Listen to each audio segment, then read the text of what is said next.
Hello and welcome to So You Think You're Awake, the show about life transformation through dream interpretation. I'm Michael Sheridan. It's February 10th, my sister Pat's birthday. Happy birthday, Pat. On the show, through analyzing your dreams, I reveal your potential and the obstacles you need to overcome. I'm very specific. I tell you the magic power you have, what makes you magnificent, and the bumps in life that are holding you back. These bumps are not in the way, they are the way. And that's what trips everybody up. People always think the problems I have in my life are stopping me from doing the greatest things. They're stopping me from achieving my fullest potential. And it's all because of, and fill in the blank. But the reality is, yes, you have greater potential than you're currently showing. We all do. But the obstacles that are in your way are the things that are going to help you grow. And the whole point of you coming to this planet in the first place is so that you grow and remove blocks and fears that you already had before you came here. And the obstacles that hit you in life just show you that you have these fears. It's much more specific. Like I say, when we look at a dream, I can tell you what they are for you, and it's always different for everybody. But how do you get in on this? Well, to get your dream analyzed on the show, go to dream-analysis.com and fill in the form and submit your dream. That's it. That's all you have to do, and I take it from there. So I have a few dreams already lined up, so let's have a look at those. And this first one, my notes I haven't trimmed down, so I'm going to skip parts of this as I read it. The dreamer says her name is Joy. Hi, Joy. Thanks for sending your dream into the show. She gives me lots of details about herself. What's significant? My father worked in the telephone communication business until retired and was also a pastor of a Christian church or in that ministry since I was born. He and my mom are still together. Okay, so what else does Joyce say? She says, I really don't understand my gifts that I may have or not have. I know that I feel other people's feelings. I can help people understand things from a different perspective, and oftentimes I get so wrapped up in others, I neglect myself and my own family. I was raised in a home where I was told what I experience or how I know things isn't godly. Well, that's not good. And for this reason, I blocked out my abilities. So this is true for an awful lot of people. We all have at least one spiritual gift, and many of us have many more than one. And we do block them out because of how we're raised, and we want to fit in. People want to fit in. Kids want to fit in. So they're going to make sure that they fit in. And if that includes blocking your abilities to fit in, then you're going to do it because you just don't want to be different. She says, I'm 41 years old now. I remember this dream I had when I was around 9 years old. It was an exhilarating yet frightening dream. Short but impacting. So what's the dream? She says, I was flying but not high in the air like a plane. I was bouncing up and would glide through the air for a while and touch back down, and back into the air I'd go. I said to myself, I'm flying, and this went on for a while. When I touched down for maybe the third time, my excitement turned to fear. I had looked over my shoulder to see a big ostrich chasing me, and I say to myself, I can fly when I am worried. That is, an ostrich, he can't.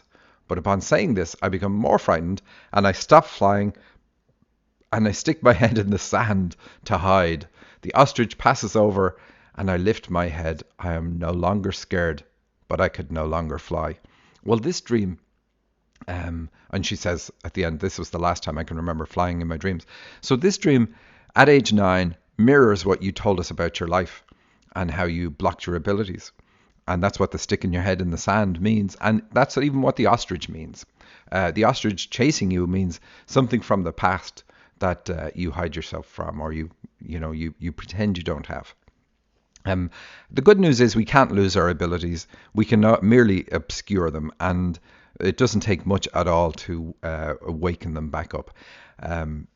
And so the flying in a dream is about your ability to project your mind, your ability to influence other people. When you can fly in a dream, it means that you're able to do hypnosis, you're able to do projection, and you're able to do absent healing, which is one of the things that religious people will mock. Well, many people will mock, but it's interesting that religious people mock because it is something that's done in the Bible. Jesus does it in the Bible.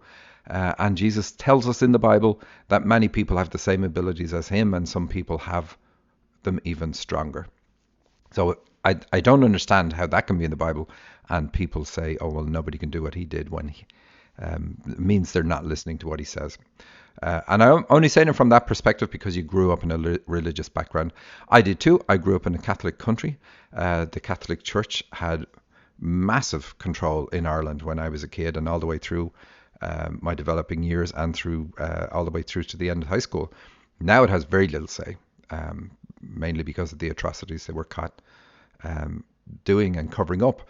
But it's interesting how, regardless of what your viewpoint is now, your childhood is still what influences you today. So this is something you have to overcome. So you said at the end of this dream, I need answers and direction, how to unlearn some things from childhood that have me spinning in circles, repeating mistakes over and over because I deny myself. Well, that's exactly the work I do. I help people overcome their issues in childhood, and I do it 7 days a week. I wish it wasn't seven sometimes, but that's what I do, and I help people through understanding their dreams, figure out what the specific issues are for them, what they need to overcome, and then I help them to overcome them with a combination of regression, cutting the ties that bind, and obviously dream therapy and coaching. So yeah, it's exactly what I do, and it's why I do this show.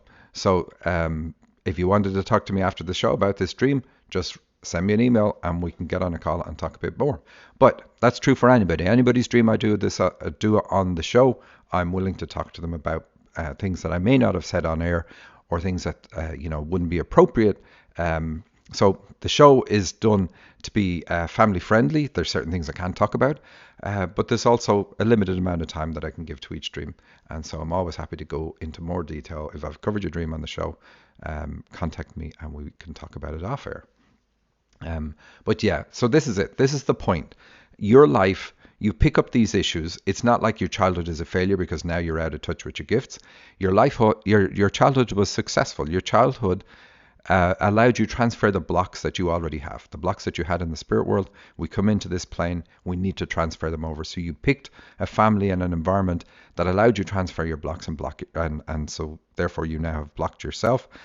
And that's part one. Part two then is living your life with the blocks. You've done that because you're 41. And part three, the final part, is healing those issues, those childhood issues, so that you no longer have the blocks. So it's not that your life has been a failure. You've successfully done steps 1, 2, and 2 at this point.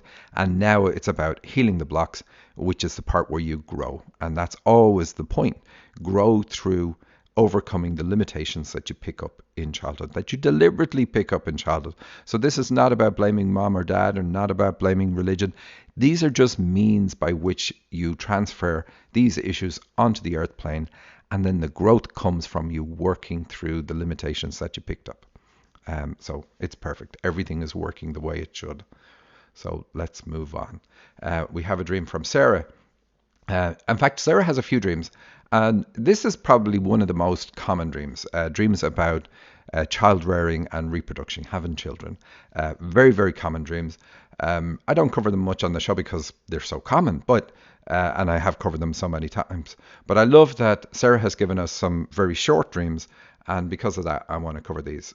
And here's her first one. She says, we were inside somewhere and someone was going to give us manicures and pedicures. She was going to do just plain, but then it was brought up that color would be better. So we were going to do pink or red, and I got all my pink nail polishes. I had a lot of them and I put them on the bed. So nails and teeth are the symbols, the biggest symbols that indicate reproduction and child rearing in dreams. And it comes from the fact that we're animals on an animal planet. Sometimes we forget that, but we're animals on an animal planet. And animals carry their young with their teeth, and they use their teeth for child rearing. It's just a big thing, and fight tooth and claw for their offspring. If ever you're wondering, is it safe to approach an animal? It's usually not safe when they've got a baby with them. Then you'll learn all about their teeth and claws. So it's a big symbol in dreams that indicates this for us. And so here, getting the manicure and pedicure, that's really good, getting both done, because especially getting them done with pink. And I know because I worked with Sarah, her issues come from the womb. They come all the way back then. And at that point, she connected with former life stuff, and she had decided right back then that she was never going to have children because she would never be able to find a man that she could trust. Isn't that amazing? To come all like have it all the way back, and then you get older before working with anybody and working through the issues, and you don't know where it comes from. You just know you don't trust men. And it obviously, in her case anyway, not obviously, but in her case, it comes from former life stuff. And she would never discover it by, saying, okay, what happened? Let's look at this lifetime.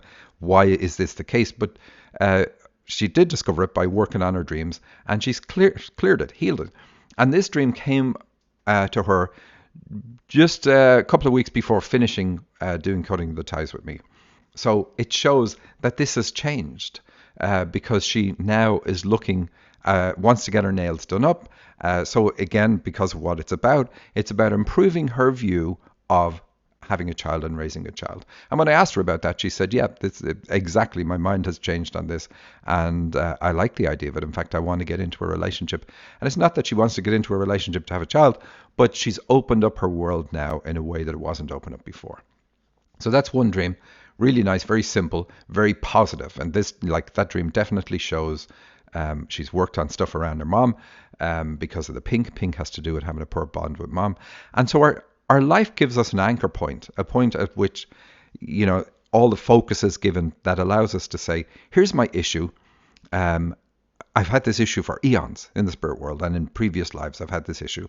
How do I come to this lifetime and focus it to such a degree in this lifetime that I can work on it and heal it? And we focus it around a person. And in her case, it was working on issues around mom. And that doing that heavy focus and heavy work there allows her to heal it. So that's why the pink shows up in the dream. Fix the poor bond with mom, the poor bond with the earth plane. And a poor bond with the earth plane, a common characteristic of having that is, why would I bring a child here? It's a horrible place. So when you fix that bond, you fix that issue, like Sarah has. And so her second dream, she says, I don't remember the majority of the dream, but someone kept calling me grandma over and over again. I was not their grandma or anyone's grandma. I couldn't figure out why they were calling me that. Now, Sarah's, I think she's 31 or around that age. So she isn't a grandma. But it happens in these dreams because it's saying, look, you'd make a great mother. And that's what grandma means. You'd be a grandmother. And it's really good. So she's been told it, but she doesn't agree with it. Like she says in the dream, I'm not a grandma. And so that's what she needs to heal. And that is what she's healing. But again, another simple dream, very, very short. And we've only got a bit of that dream. So it'll be interesting to see what happened at the end. But the dream is still on point and telling us that that's what she's working on. And then the third dream, she says, my mouth guard was on the floor with almond butter in it, just like a small amount, like it needed to be cleaned out from the almond butter stuck in it. So the mouth guard, the teeth, like I said, is also another symbol, the most common symbol that indicates the reproductive system and child rearing in dreams. And it comes from, like I said earlier, but also like we take a bite at life and we take a bite at raising a child. It's a big thing, obviously. But so the mouth guard then connected with the teeth is saying that she does not want to raise children. She is guarded when it comes to that. But now it's on the floor. It's something she needs to either get rid of or clean. So she needs to address the issues she has that make her guarded about having a child. So really good dreams in terms of their focus is very clear. And like I said, this was a couple of weeks before finishing. And by the time she finished, she was like, okay, yeah, I feel really good. My anxieties are gone. And I want to get into a relationship, which is a fantastic thing because that just opens up your world in amazing ways. But thank you for those dreams, Sarah. And now we have a dream from Adrienne. She says, I hope I'm pronouncing that right, because I'm looking at the spelling and wondering if I have it right. This is a really short dream.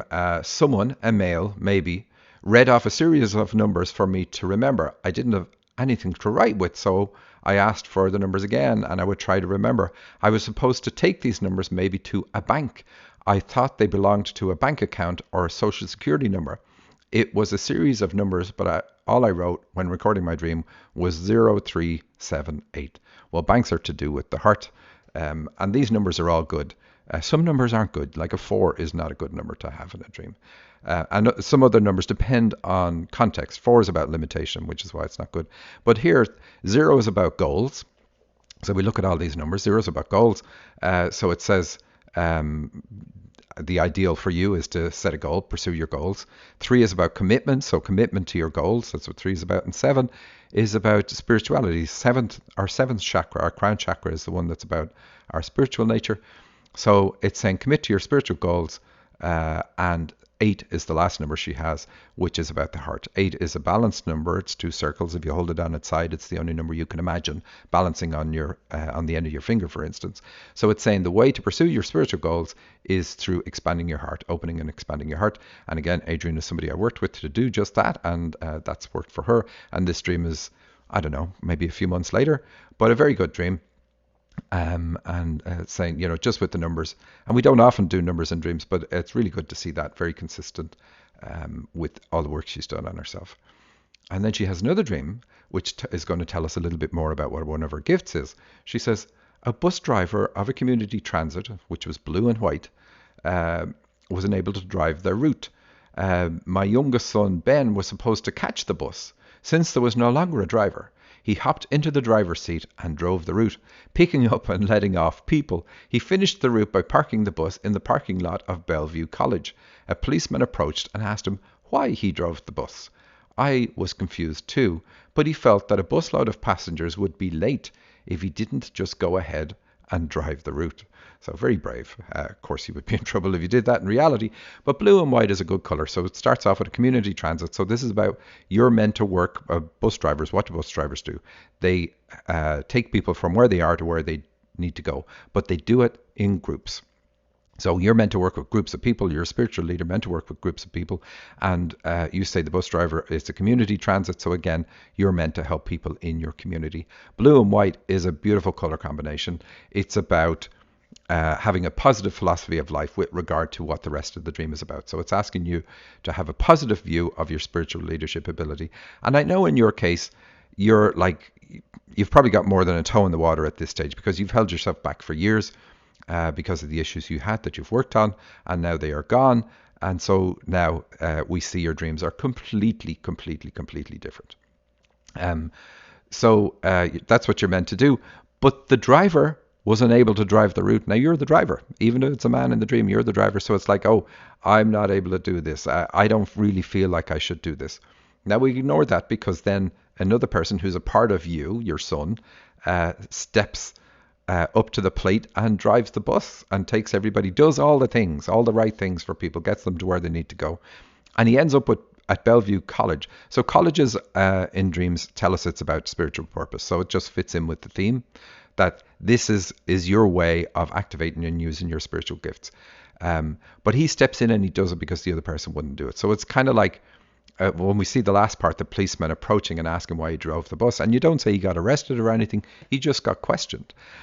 So it's like your sense of, I know it's my gift, maybe to a degree, but I don't feel I really have the authority to do this, because that's what the policeman is approaching Ben about. It's like, why did you drive the bus? So it's like, it's you coming to terms with, this is my gift, but I don't feel that I have the authority to do it. And this is a thing that it's always the case with spiritual leadership. People don't tend to just say, oh, what? You told me I'm a spiritual leader? Great. I'm just going to go out and help people.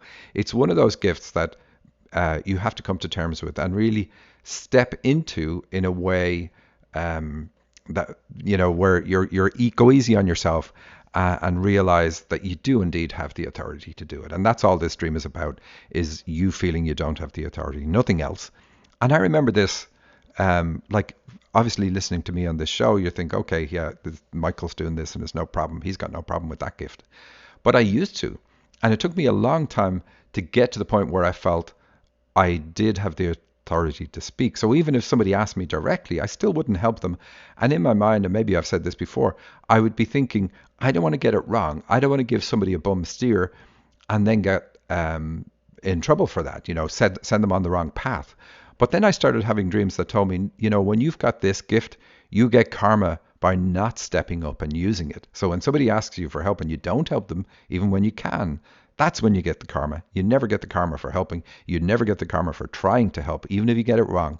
So just get into it, relax. That's the big thing. Relax into it and go easy on yourself and realize you do have the authority. and you definitely need to step up and use it and help the people, because this is what you said you would do. You told them before coming here, hey, I'm going to develop this gift. I'm going to bring it with me. I'm going to develop it. And then at a certain point in your life, you're going to come along and you're going to ask me a question or ask for help, and I'm going to help you because I'm going to be good at it. And then you get to the point, just like me, where you're like, I don't want to get this wrong, so I'm not going to help. Clearly, you can see that's why you get karma for that, because it's all been planned. Everything's in play now, and you're all here and you're climbing up. Or in my case, I was climbing up. So it's a good dream. It's a good dream. It just says, don't be confused. You do have the ability. Um, and the correct answer to that policeman is because, like he says, passengers would be late if he didn't go ahead and drive the route. That's fine. But the correct answer really in a dream, if you want to go back in and visualize this again, is to say, oh, I have a bus driver's license. And that the policeman won't argue with you, because that's what they want you to say, that you have the authority to do it, that you've got the skill. Let's have a look at another dream. This one is from Abby. She said, it is dark in Queen Anne. The world is ending. Everything is turning to ice and freezing over. A gravitational force has descended onto Earth. It has created gigantic ice walls that are a force field. These force fields have a gravitational pull. Now, huge Boeing 737 airplanes from all over the world are being pulled into the force field. People on the ground watch in horror as the giant planes line up and one by one smash into the ice force field, killing everyone. Trucks line up too and drive into the force field.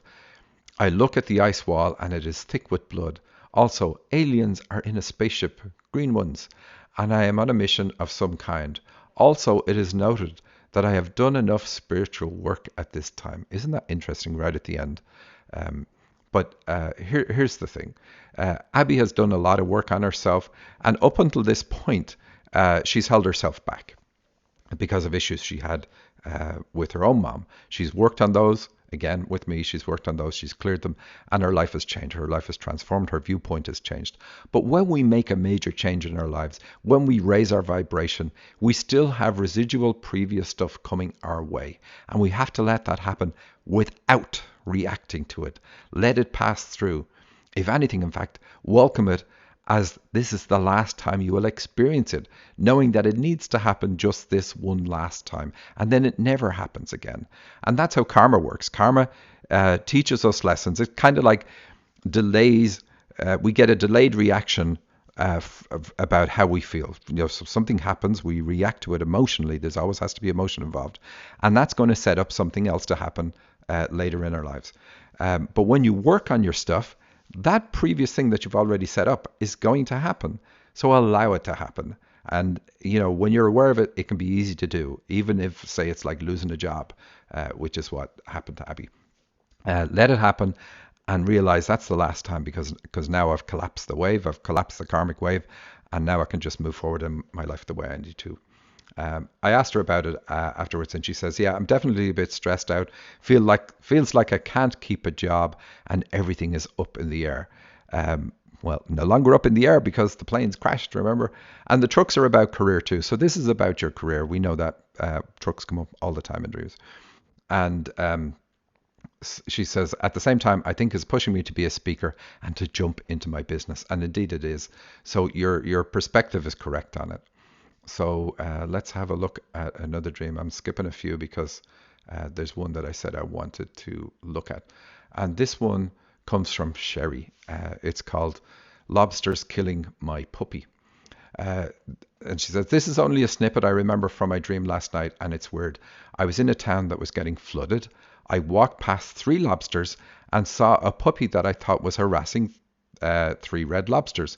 They were under a bed. As I got closer, I realized the lobsters were suffocating the puppy.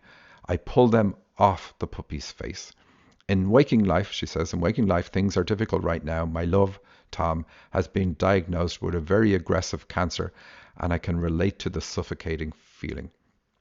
And she says, interesting side note, several months back, Tom had a few cancer dreams. Michael's dream work is real, man, and I left out the expletives. Any thoughts on the 3 red lobsters under the bed? Well, yes, Sherry did my course many years ago, and we've stayed in touch. And I think I've even done some of Tom's dreams. So I'm very sorry to hear about the trouble you're going through. But the bed comes into it because it's about spirituality, because you're walking past a bed and it's not in a bedroom, right? And so that's a classic symbol for it not for spiritual gifts.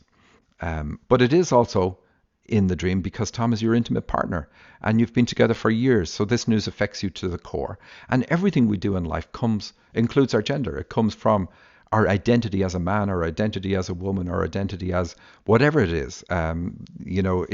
Even you look at the trans community, it's like sexual identity is hugely significant, the most significant thing when it comes to your reference point to the rest of the world. Um, anyway, I've asked you already to send me some of Tom's cancer dreams because I only heard this news today. And we'll see what it's linked to because working on that will greatly help any medical help he's receiving. And it's also fortunate that you're in Canada because you won't have to worry about affording treatment. So that's a really good thing. So a side note is countries also have specific meanings when it comes to dreams. Canada represents the Dharmic path because how it treats its citizens, among other things, like including every Canadian citizen gets free medical healthcare. Hopefully, America's going to get that soon. But back to your dreams. Lobsters are protected by a shell, and that means you've also got a shell, and you've got it from age 3, which is why you had 3 lobsters. When life feels threatening to you, and it did at age 3 too, you protect yourself with this shell. The puppy clearly relates to childhood because puppies are babies, and innocence taken advantage of, and life was suffocating then just like it is now. The face has to do with how we face the future, so this is affecting you going forward. So what is it about? So lobsters can only grow when they let go of their shell. Of course, they will grow a new one shortly afterwards, but they have to get rid of the shell in order to grow, and that's what you need to do. So the dream is saying, stay connected to your spiritual side. That's what the bed's about. The water coming in is about life being threatening and overwhelming. That's what waves and tsunamis and things like that mean in a dream. So it's like life is too much, and when life is too much, I put up this shell around me. And so the dream is saying, don't do that. Realize you need to grow and realize you need to work on the issues from childhood that cause you to put this shell up in the first place. And we're out of time. We will continue this one off air. So that's it for now. Thanks for listening. And until next week, I'm Michael Sheridan.